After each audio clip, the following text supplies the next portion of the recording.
Science students, in our last demonstration, we demonstrated how the Earth takes one full rotation around the sun. This takes 1 year for the Earth to go around the sun completely. And in that year, we have 4 different seasons. We have this one starting off with our video. We have at point C, if you look at the chart, this is summer because we are pointed towards the sun. But I don't know if you saw in the video that we actually have X's on the floor. We have 4 X's. We have one at summer. We have one here at fall. There's an X. We have one here at winter, which was at point G if you look in your table. And we have one here at spring, which is point A in your table, spring.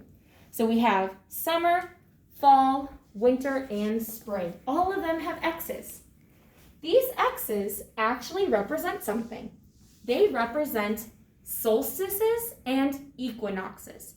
So when we have an equinox, Mrs. Kramer, what word reminds you of equinox? Equal.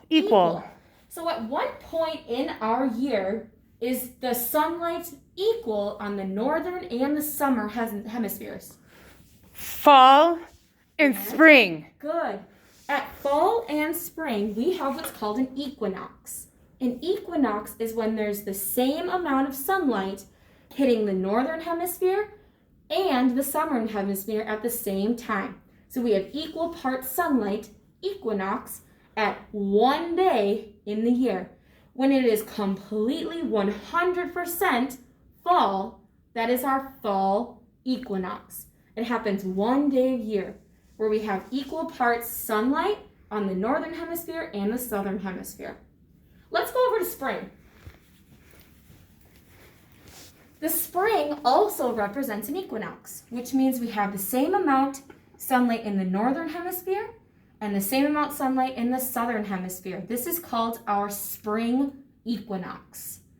Okay, so that means that fall and spring both have an equinox where it's equal parts sun on the northern and the southern hemisphere.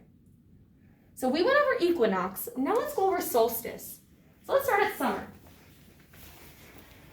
In summer, we have what's called a summer solstice, which means that 1 day a year, there is the most amount of sun in the northern hemisphere than there is in the southern hemisphere.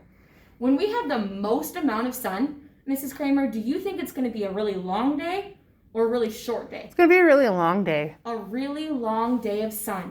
Our longest day of the year is called the summer solstice because we have the most amount of direct sunlight from the sun during the summer solstice. And let's go over here. We have our summer solstice and our winter solstice. Our winter solstice, do we have the least amount of sunlight in the northern hemisphere or the most? We have the least. The least. So if we're looking at the northern hemisphere right now, it's pointed away from the sun, which means it's going to be cold in the northern hemisphere and we get the least amount of direct sunlight. So then 1 day a year, we have the least amount of sunlight, which means if you have the least amount of sunlight, are you going to have a really long day or a really short day? Really short day. A really short day. Our shortest day of the year is called the winter solstice because we have the least amount of direct sunlight from our light source. So, review. We have 2 equinoxes throughout the year. We have our fall equinox, which is the same amount of sun in the northern and the southern hemisphere. Also the same amount of sun in the northern hemisphere is our spring equinox. Then we have our solstice. We have our summer solstice where we have the most amount of sun in the northern hemisphere and our longest day of the year. And then we have our winter solstice, which is our shortest day of the year. And it's when the northern hemisphere is pointed away from the sun.